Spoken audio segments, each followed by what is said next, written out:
Welcome to Caught Off Guard. I'm Jessie Zarelli, and this is a show about the moments that hit us out of nowhere and why that's usually where life gets a little interesting. Each episode, we dive into the gut decisions, chaos, intuition, and curveballs that end up rerouting us, often more authentically than any grand plan we had.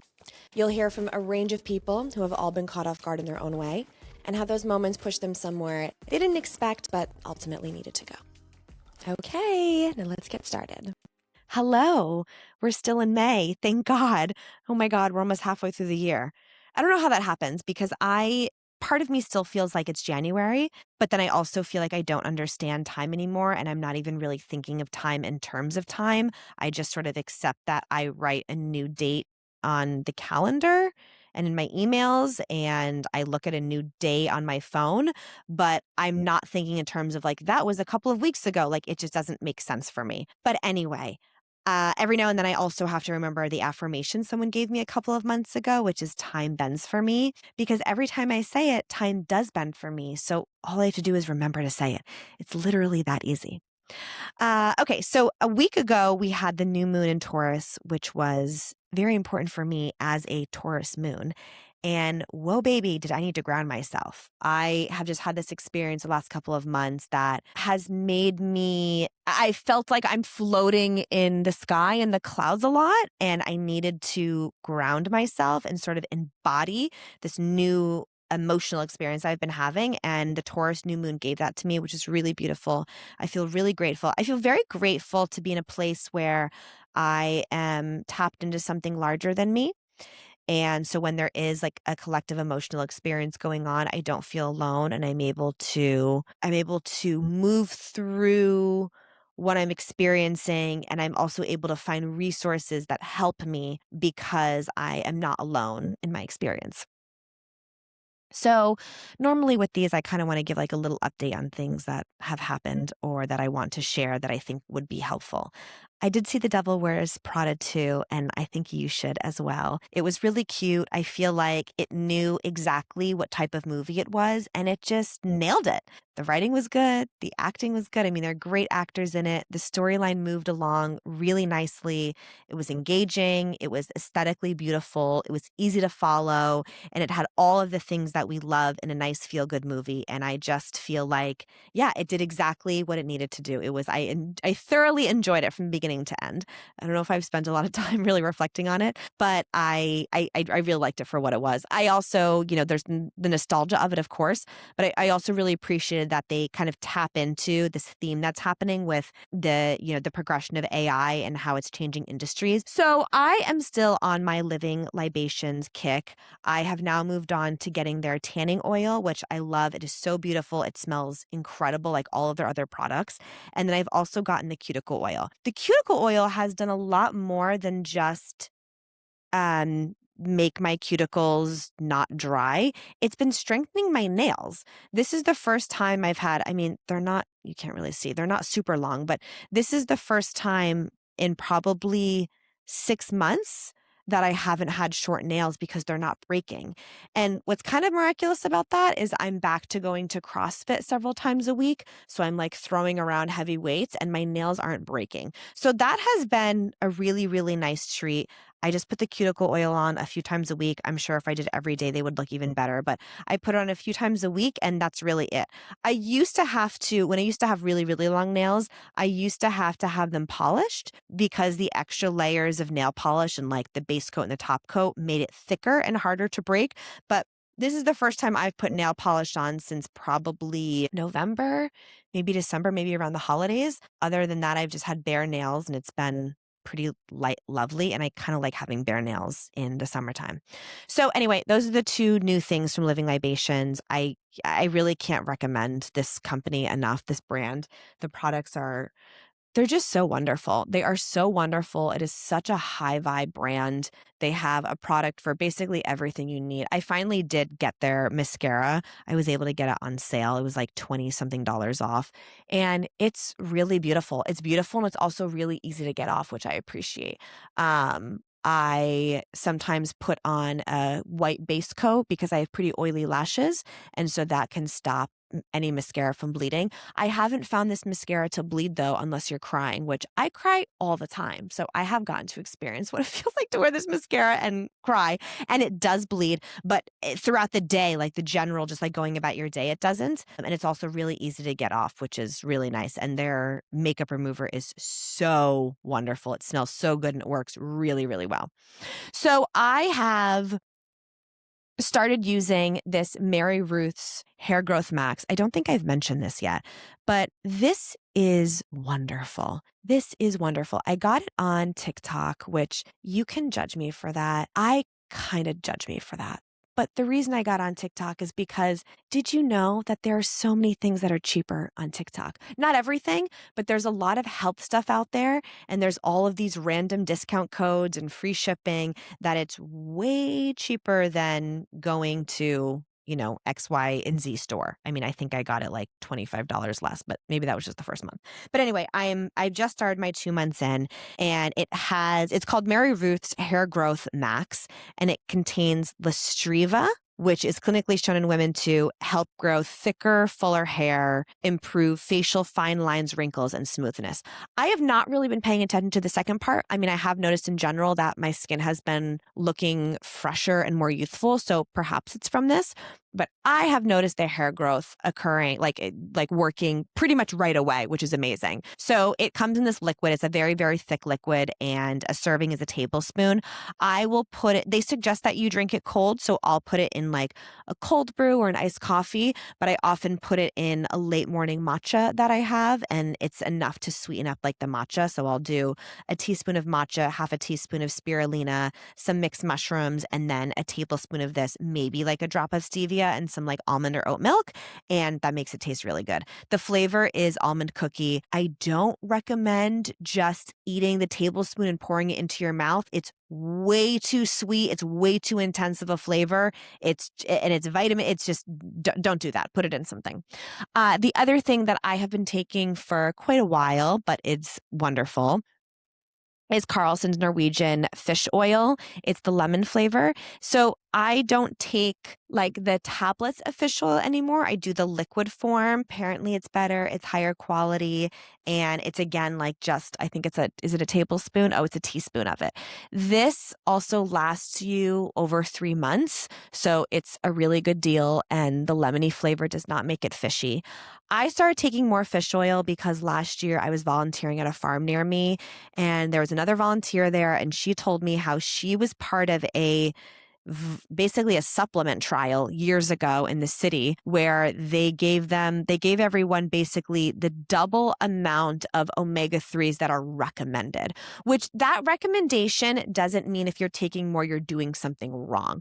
But she was in a trial where she took double the amount, and they monitored her, and she did it for like 3 months. And she said she was never happier. She said she was sleeping better. Her gut health was amazing. Her skin looked wonderful. She said her eyes were shining, like the actual, like the color, was the iris, the pupils, I think. No, the iris. And her eyes were shining. Her skin was clear, and she felt really good. And I was like, oh, damn, that sounds magical. So I've gotten this and I've been taking it. I really love it. It's also just another like not vitamin that I have to swallow, which I appreciate. Like it's not like another like tablet or whatever I have to take.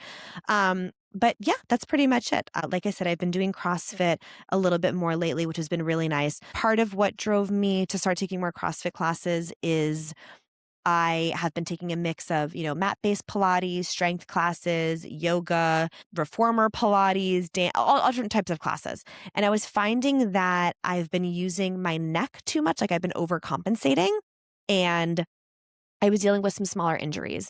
My back, mostly my back and my leg, sometimes feeling like I was like kind of like pulling something in my hip, my arms, and then like a lot of tightness in my neck. And I realized, oh, I've lost so much of my strength that when I go to do these other classes, I'm not doing the movements properly, and I'm overcompensating by using things that I shouldn't, which is leading to injury. So I am taking a break from a lot of the other classes right now. And I would say I'm mostly rollerblading, running about once a week, walking, maybe like one Pilates or yoga class a week, and then the rest CrossFit.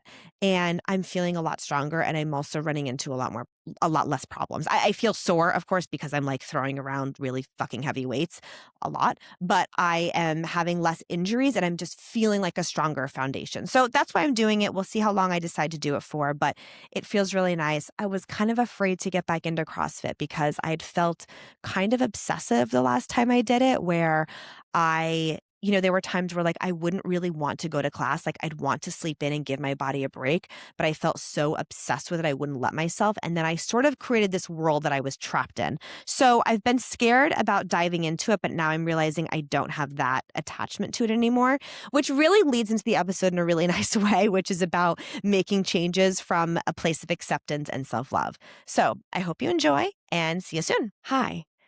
So I've had a really hard time getting this episode started.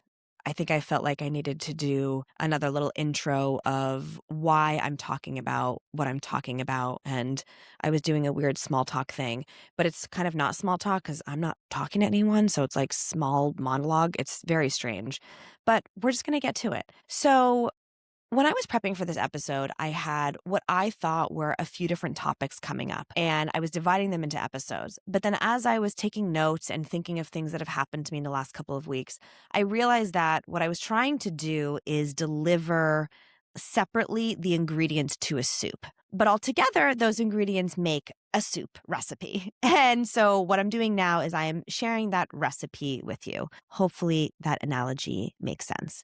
The way I've structured these episodes, and I really mean, when I say structured, I really mean like plan and decided what I want to say, is based on what I'm experiencing and the conversations I'm having with people. Because we are all part of a society, right? You hear the phrase the collective get thrown around a lot. And that really is just the collective society, right? Collection of people, of groups of people. It's society as a whole rather than the individual.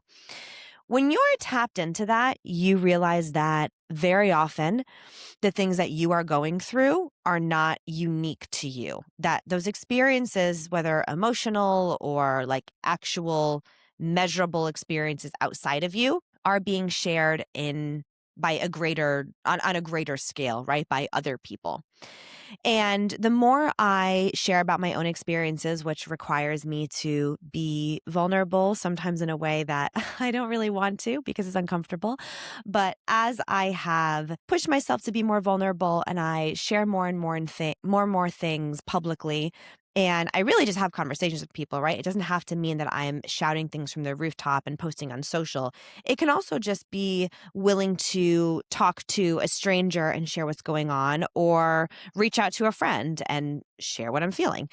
And what I've realized over time is that the things I go through are not unique to me. And I remember being younger and thinking that people didn't get it, right? Whatever I was experiencing, I felt like, oh, you don't get it. You don't really get it. And now I realize that someone doesn't need to experience the details of your situation in order to understand your emotional experience. And the more you let go of the story and you don't attach yourself to the story and you give the energy to the feelings, the more you can move through those feelings, but also the less you identify with that situation, right? Because if you're going through something challenging, you don't want to identify as that thing, especially when it's hardship. I mean, really when it's anything, because when your identity is tied to something outside of you, it can also shift rapidly. And although there's a lot of life lessons in living that way, I would think the average person doesn't want to live that way, that we want to have a solid foundation. We want clarity with our identity, and that is not chained. We're not on shaky ground, or we're not being blown like the wind when it's outside of us. So when it comes to something more challenging, I think like a trap of it is, and this is what makes humans so remarkable and also tragic, is we adapt really quickly to things, which could be a misaligned relationship. You could adapt very quickly to, well, this is just the way things are now. They're not helpful and we're not, connected on a deeper level. We don't want the same things, but that's just how it is. And you get used to those types of hardships. Other things as well, we can kind of like make that part of our identity, the challenge, the hardship, right? And so I've been thinking about like the things that have been coming up in my life over the last several months and learning to lean more into acceptance rather than fighting what it is. And I think this really trips people up because when you think of acceptance, you might think of throwing in the towel. But accepting something doesn't mean that you're giving up and lowering your standards. It means that you are not in denial or showing up with anger or shame or guilt for the situation that you're experiencing. You are accepting that this is what it is. That doesn't mean that that's going to be that way for the rest of your life. And I've been doing this with a lot of my life since the beginning of the year, probably like January, February, like, okay, this is the circumstance. This is what it is. I don't love it, but I accept what it is. Once you really truly and very clearly accept something, then you can move on to changing it. And I'll give a smaller example about an emotional experience that I think will help put this into perspective and make more sense. Have you ever listened to someone who was really emotionally like agitated telling a story and you were able to like see their anger or see their jealousy and they weren't? Right? Jealousy is a pretty good one. So is anger, especially with women, or anger if it's related to something that people feel like they shouldn't be angry about. So maybe like a little bit of shame. But if you ever listen to someone complaining about a situation and you realize, oh, they're really angry. They're bitching and complaining about this, but underneath they're just pissed. And if you've ever said that to someone and had them go, I'm not angry. No, I'm not angry about it. But they have it's just irritating or it's just XYZ. They go on to describe the situation, but they won't acknowledge the emotional experience they're having. Because of that, they might struggle to move out of that feeling. And that's where people get stuck because they're not acknowledging, they're not accepting the temporary emotional experience they're having. And because of that, they don't know where to go from there. Whereas if you've ever had the experience of talking to someone and saying like, oh, you sound really angry. And they go, oh, yeah, I guess I am angry. It's like clockwork. Like it's almost miraculous when that happens because you can see people like disconnect from the anger. They acknowledge what they're feeling. Oh, yeah, that is how I feel. I do feel angry. Oh, wow. And then they can go, huh, do I actually want to be angry about this? That doesn't feel good, or that feels silly, or I wonder if there's like some space for compassion. Once you acknowledge and you accept the reality of something, then you can move on from it. And so I've been doing this for a lot of my life since, like I said, the beginning of the year, kind of like the end of winter. And it has really led to miraculous changes in my life. Acceptance led me to leaving my marriage. I, was in sort of not, I was never in denial, but I was fighting the reality of what was because I didn't want it to be true. And the reality of what existed brought me immense amounts of pain. So I did everything I could to try and have different feelings so that I didn't have to deal with those coming up. But then when I got to a place where I accepted the situation and I could go, okay, this is what it is. I don't like this. This doesn't feel good for me. This isn't sustainable. This is not a relationship I want to be in. It made it a lot easier to leave. And so again, that's why there is so much empowerment in acceptance. But often people are really afraid of that. They're afraid to get stuck. It's honestly so funny how many things our culture and our society teaches us that is just wrong about life, about progress, about growth, about relationships. We are constantly fed wrong information. And I am not a guru. I don't know everything. I don't know anything, actually. Like the more I say things and I learn, I realize the less I know about literally everything. So I don't know anything.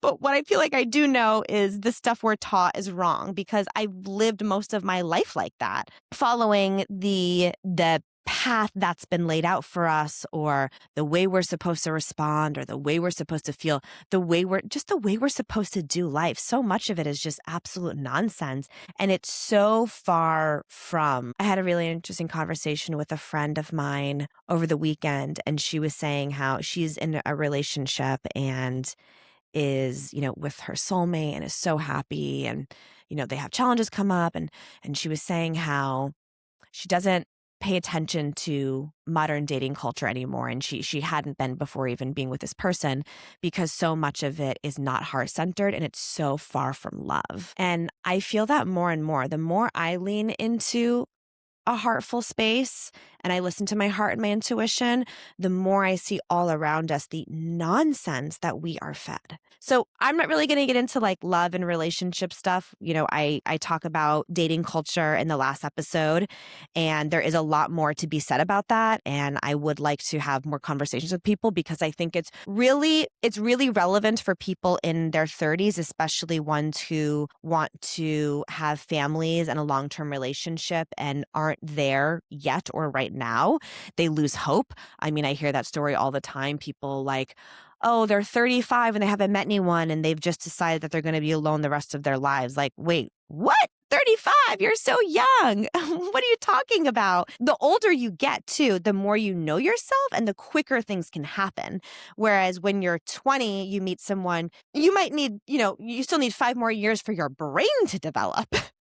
And then once your brain develops, you might need another few years to decide if you really truly want to be with this person long term. Like, you don't know the answer to those questions. The older you are, the more you know yourself. And it's so easy to make decisions, if you're living from a heart space and you're listening to your intuition. So anyway, all of this about sort of acceptance, acknowledging what is, a lot of that to me is mixed in with self-love, because you can accept a situation, kind of what I said before, like you could accept a situation and hate it and then lose faith or belief that things can be different. When you take acceptance and you mix it in the pot with some self-love, that's when your reality starts to get really beautiful, because you're accepting from a place of self-love. And the reason a lot of this has been coming up for me is specifically related to health, wellness, weight, and body image, kind of all of these things. And this might pertain a lot more to women this week, but that's not completely the case. Like, I don't think this doesn't take away from a conversation with men. I think there are different pressures with men in terms of their appearance that they talk about a little bit less, because I think also culturally it's seen as like feminine to care about your body as much, right? So there are men who struggle, but they just don't feel as comfortable talking about it. So this has been coming up for me because I have been in this place the last few weeks where I feel like a lot of my habits and my patterns have like I don't know what kind of light it is, but it's when you light up a football field, like a spotlight. Is that what it is? But I feel like my habits and my patterns have a spotlight on them right now, and it has been very uncomfortable. But I also know that that's because they're on their way out and the energy is clearing itself, and these are things that are coming up because they're leaving. That's what I've realized about life. I mean, I think we all get to decide what our reality is, and we all get to decide what we believe in, and then our life is a reflection of that belief. But for me, I've realized that when things are coming up really loudly and making me really uncomfortable, and it feels like sticky energy and I want to crawl out of my skin, it's because those things are coming up one last time on their way out. And it's like the final test, because sometimes when things come up intensely, we're like, no, it's overtaking me. This is my new life. It's never going to leave. But I've realized that that's actually not the case. So I've been letting go of, some fear and anxiety and stress, and just acknowledging that these things are leaving. They're not going to be here forever. I am, a woman in America. I'm a white woman impacted by white culture's obsession with being skinny. I'm an actress. I've lived in LA.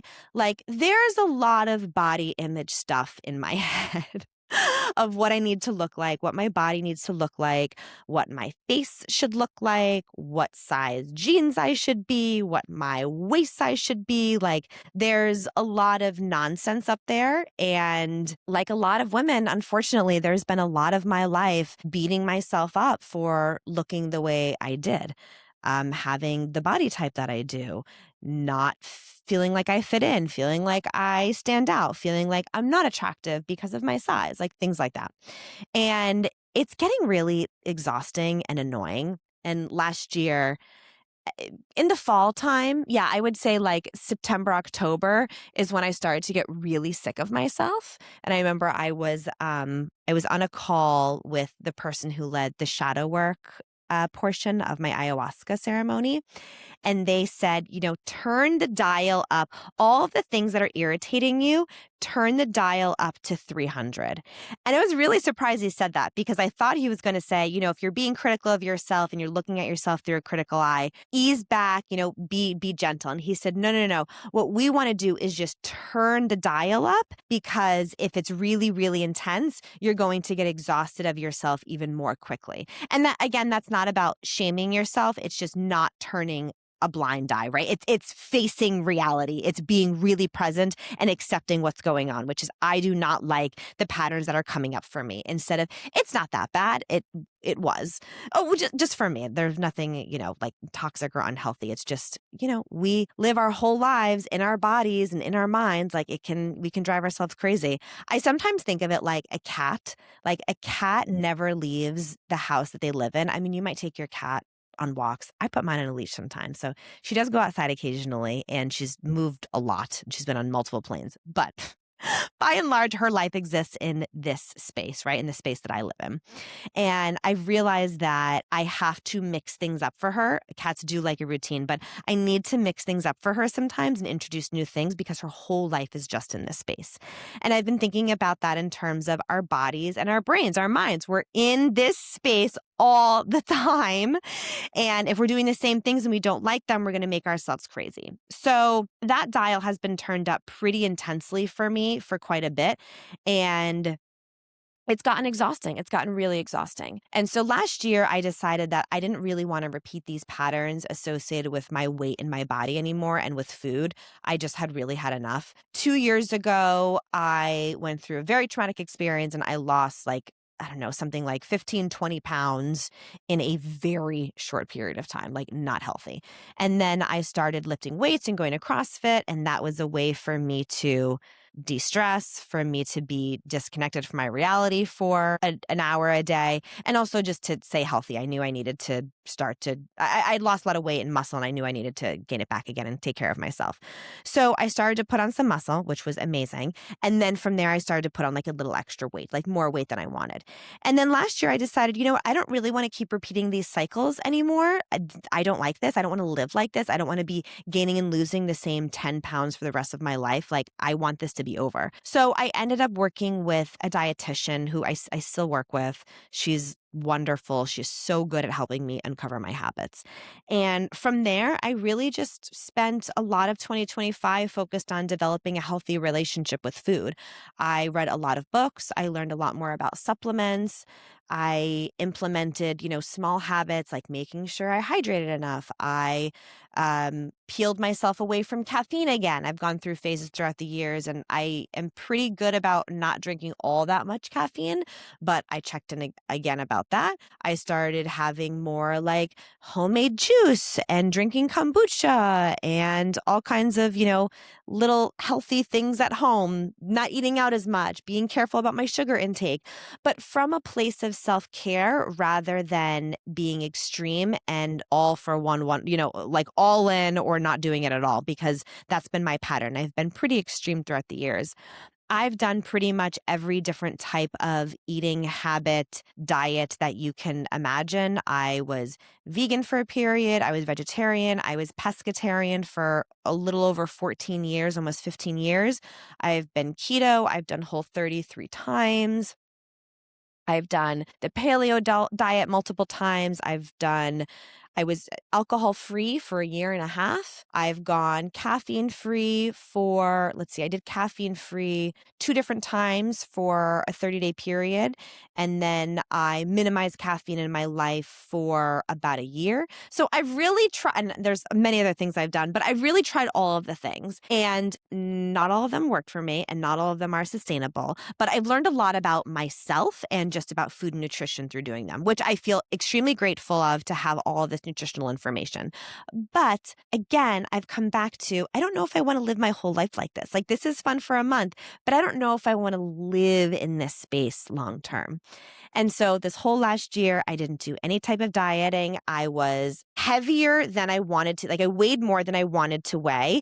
But I was like, you know what? I'm going to put that obsession with being skinny aside, and I'm going to focus on my health. I'm going to, the blood work, the way my skin feels and looks, my hair, my sleep, digestion, inflammation. Like, I'm going to pay attention to all of those things. And then from there, I'll make modifications. And from there, I'll discover what my body likes and doesn't like. And it was a very different way of doing things. It was a way that I'd never done before. But I had to keep showing up with self-love. That was the biggest lesson that I learned from, analyzing my food.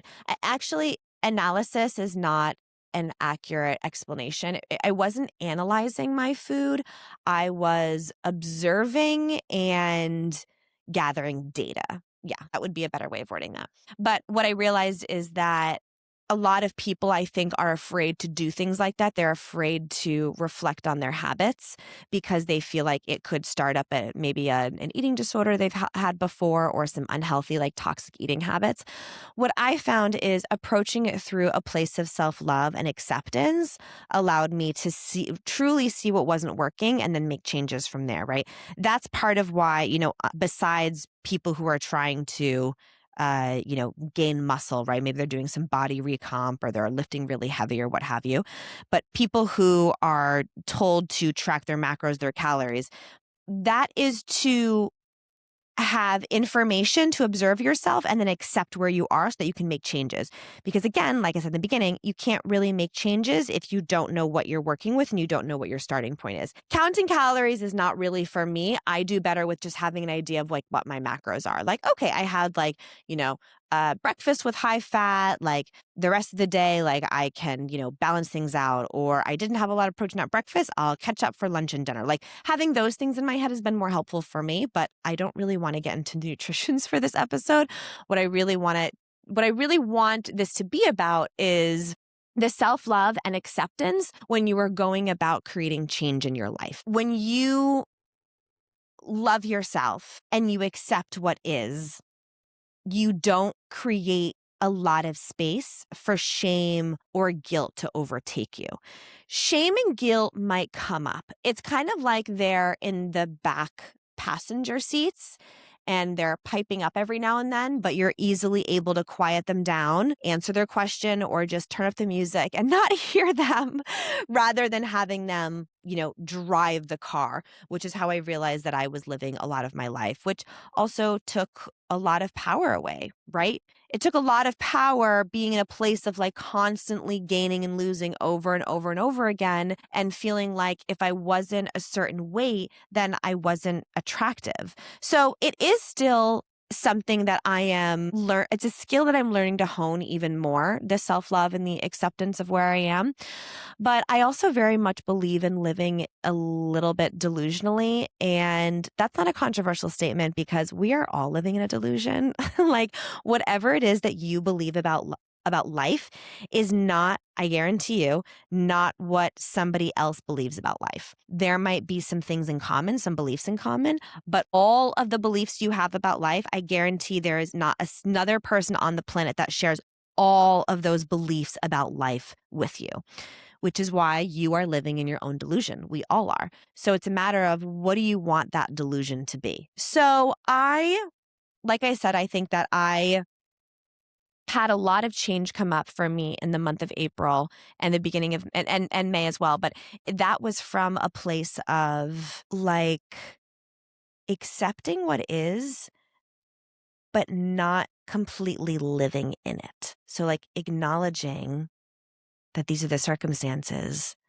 but mentally living in this future place where it looks the way I want it to look. And what I think that does is just bring in a lot of happiness and joy.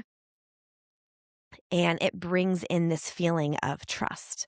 And then what you do is you tap into that. You have that feeling and you get to take that feeling from the future and bring it to your present reality. And then what's essentially happening is you are living in the future. The only reason we want anything is because we believe it'll bring us happiness. We believe it's tied to something. You want to make a certain amount of money or book the role or get the job or get the guy or get the house. It's only because you believe it'll bring you a feeling that you want to experience. If you can tap into that and start to feel that feeling now, then you are literally living in the future. You are literally living in the future. And I think what can often happen is that you realize the thing you thought you wanted, you don't actually even want that much.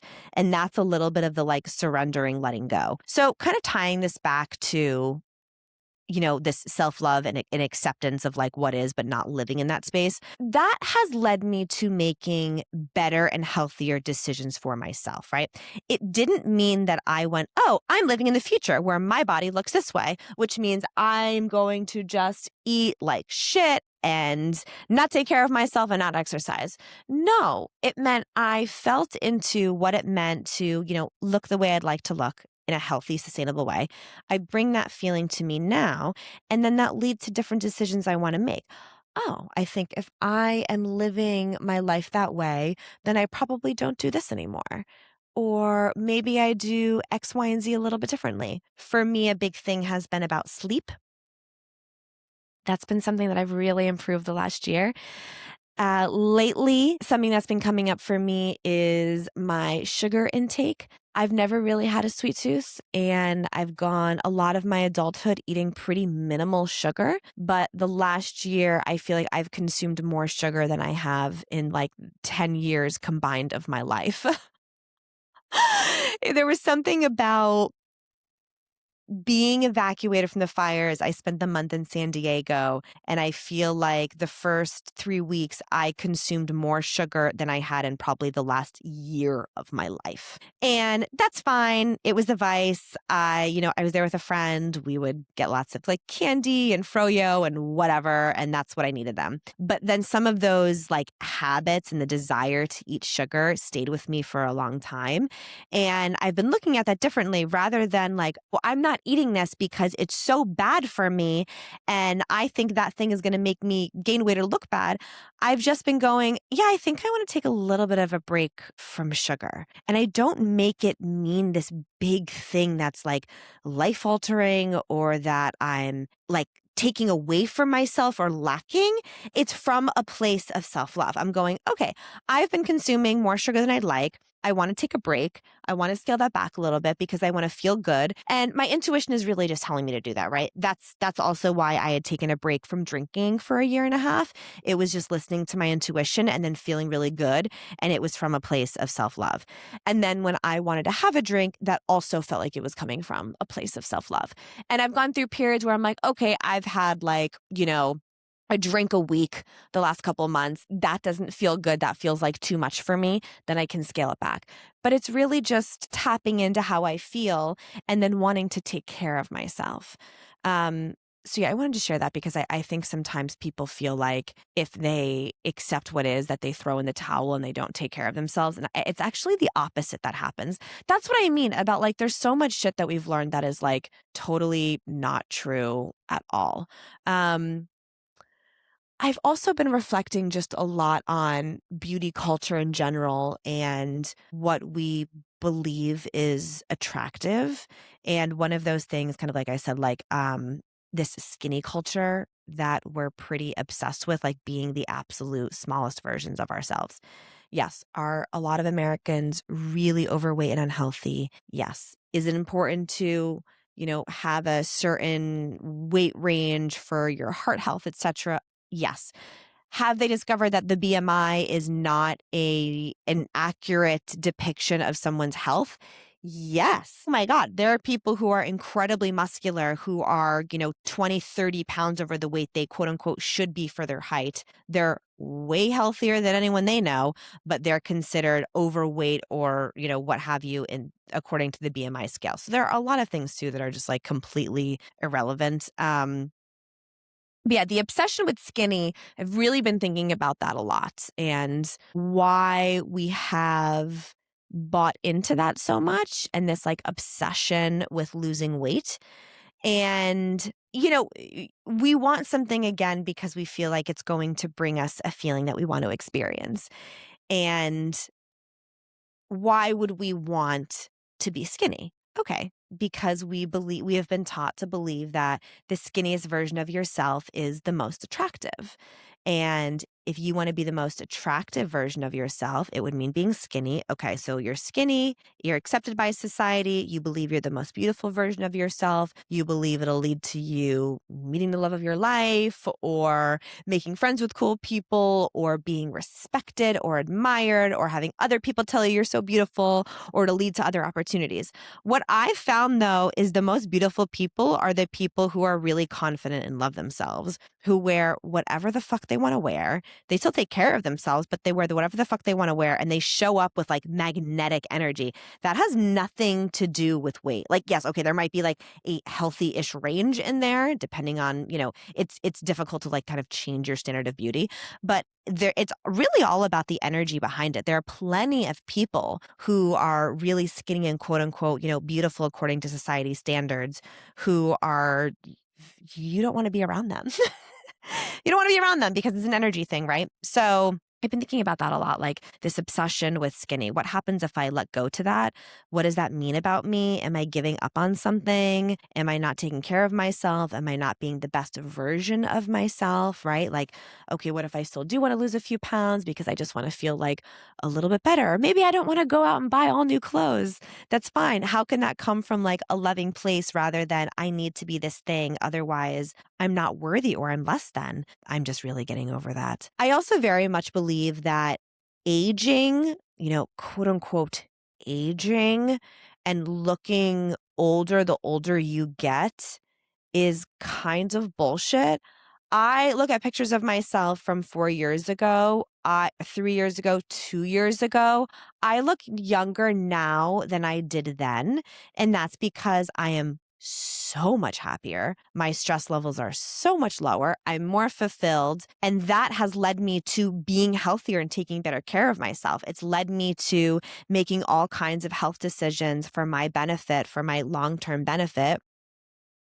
And I look great in comparison. I have like a glow to me. My hair looks better. My hair looks healthy. That's another thing that I was able to undo the last several months. Because of this very stressful situation, I was dealing with hair shedding for on and off for like 2 years. And it was quite a bit. Like the texture, the thickness of my hair drastically went down. And no one else noticed it. Like every time I get my hair cut, the hairdressers are like, oh my God, your hair's so thick and healthy. And I'm always like, no, it used to be way thicker. So like no one would really notice on the outside. But for me, I very much have been able to feel the difference. And I also was surrounded by hair shedding everywhere in my car, in my bed, on the chair, like coming out in the shower. And I just decided like, okay, I'm accepting this hair shedding and going, my hair is shedding. And that does not mean anything's wrong with me. So if my hair is shedding, what can I do? I started doing some research on supplements, which, Mary Ruth's, as I mentioned. So I started taking supplements. I started getting different types of hair oil. I stopped wearing my hair in tight ponytails on top of my head and started doing like low buns or even just kind of like leaving my hair down and putting it back in a clip when I exercise. That's often what I do. It's like a low pony.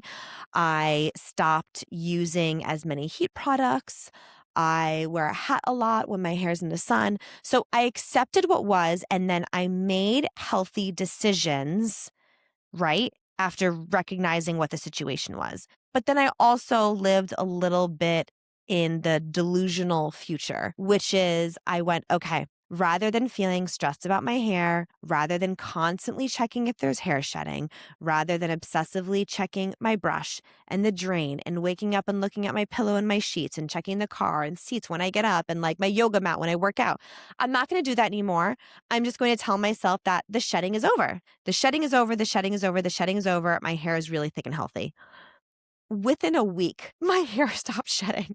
Oh, I also started taking CBD gummies. So not THC, but just CBD gummies to help lower my cortisol and level things out. Within a week, my shedding stopped. Like, what the fuck? Within a week, I had spent 2 years. I had taken all these different things. I was taking Nutrafol for like 11 months, which I've heard very mixed things about Nutrafol. It seems to really work with women the most who are dealing with hormonal hair shedding or hair loss, or like hormonal, like postpartum. But everyone else that I know who's done Nutrafol from, the perspective, or like having the issue of stress, or like a stressful traumatic experience, it's never helped. So anyway, I spent $80 a month for like 11 months. I did all of these things. I obsessed about my hair shedding, and it just led to more hair shedding. And then when I mentally and emotionally let go, I stopped thinking about it. I implemented the new habits, but I stopped thinking about it. Oh man, life changed. And now I have hairs growing in, like baby hairs are coming in using the Mary Ruths. I get compliments on my hair all the time because it's so shiny and healthy from the hair oils that I'm using.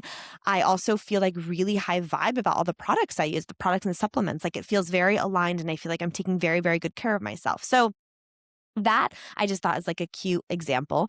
And now I am applying that to sort of like my body, right, on a bigger scale. And because the hair shedding was this temporary thing that was only a couple of years, it's very different than like the relationship I've had with my body and food. But I also can see myself applying those things and seeing the change happen. And it's honestly a lovely place to live. I'm sure like a lot of people, I've spent a lot of my life shaming myself and feeling badly about who I am or the way I show up, or what I look like or what I have to offer. That has never led to the changes I've actually wanted. Maybe it's led to some temporary change, but things always slide back. And the process of that change is usually miserable, which is why we can't wait to stop making those changes. If you feel like you're overweight and you're shaming yourself into losing weight, you're going to get to a place where your body and your mind, they don't want to shame anymore. They don't want to deal with the shame. They don't want to self-shame anymore. And so they're eager to stop following that protocol or that process because they want to feel good again, right? But if you're doing it in a kind, compassionate, accepting point of perspective, and you are giving yourself grace and self-love, then your body's going to love that. Your body and mind are going to be like, woo, this is a great place to live. We're so nice to ourselves. This is fun. There's no shaming. There's no guilt. We're, eating some of the things we want, but just not like a ton of it. Or we're making these changes that actually feel really nice and it feels like a reward. I mean, that's the other thing too, right? Like, I was taking Nutrafol for 11 months, but it felt like a punishment. I have to take this because my hair is shedding. I have to spend $80 a month. Then when I changed the relationship I had to it, I went, oh, what a gift that I just learned about this Mary Ruth's hair growth. That is so amazing. Okay. It's not that much money, and it is so worth just trying for a few months and seeing what happens. You know what? I should start using a hair oil for like what is it when you're like stimulating hair growth in your scalp and you're like creating a healthier scalp? I was like, that feels really good. Let me go buy this hair oil that feels and smells really nice. And I love it. And I feel like luxurious putting it on. And then I did it in a completely different way, right? I could have been doing the same things 2 years ago, which I essentially was. I was doing the same things 2 years ago, but it was from such different energy that I couldn't wait for it to be done. So that is really the biggest takeaway, which is you can do the same things, but from a completely different energy. And if the energy is something that is making you happy, your mind and your body enjoy, they're going to want to stay on that train. But if it's from a place of shame and guilt and self-hatred, then you're going to be dying to get off. Who wants to be on that bus ride? Nobody wants to be there. You don't want to be there. So why would your mind, right? They don't want to go through it. I hope this was helpful. I know it was a little over the place with different topics, but I think that the body stuff is so ingrained in us. It's so ingrained in us. Oh, there's one other thing I'd wanted to say. I have mentioned this a bunch of times, how I've been using this skin and makeup company, really just like beauty product called Living Libations. And part of why I love it so much is because I feel good using it. And it's been very insightful for me because I have used different makeup products before. I've used sunscreen before. I've used cuticle oil before. I've used mouthwash before. But buying these products, being able to see everything that's in them and then feeling so high vibe and joyful putting them on my skin and my body and taking them makes me feel so good. And the process of doing them is so lovely and enjoyable. I saw a picture of myself like a week ago and I barely had any makeup on, but I was like, oh my God, I look so good. I look so healthy and happy and like a little bit younger. Like I'm obviously getting older. We know that time is moving. The sun is setting. The sun is rising. I'm going to sleep. Like I know time is moving, but I feel so much more youthful and energized because of the way I'm taking care of myself. And I am not doing a lot of the beauty things that we have been told to do culturally, like especially as women. I am not doing them. I am not necessarily against them. I also think that everyone should do exactly what they want to do. Do whatever the fuck you want to do that makes you feel good. That's really all that matters. But there are certain things that I have not been on board with for myself. And I've felt like that makes me a little bit less than. Like, oh, I'm not as pretty. I'm not as beautiful because I'm not doing those things. And now I think, of course I am. I don't look like people who are partaking in some of these beauty treatments, and that's okay. I just look like me, and that's fine. But I've taken away some of the like shaming from it and just sort of owned and accepted.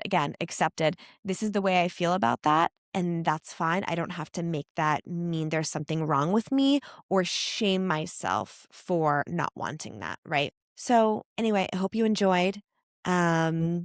It's still May for a couple more days. Oh my God, I'm so excited about June. There's also a Sagittarius, a full moon this Friday, I believe, which is going to be very exciting. And one of the things I saw is coming up is about our patterns and habits. So very timely. Thanks for listening to Caught Off Guard. If you connected with this episode, or even if you didn't, please subscribe and leave a review, but only a nice one. It'll really help more people find the show. You can find us on Instagram at Caught Off Guard Pod. See you next time.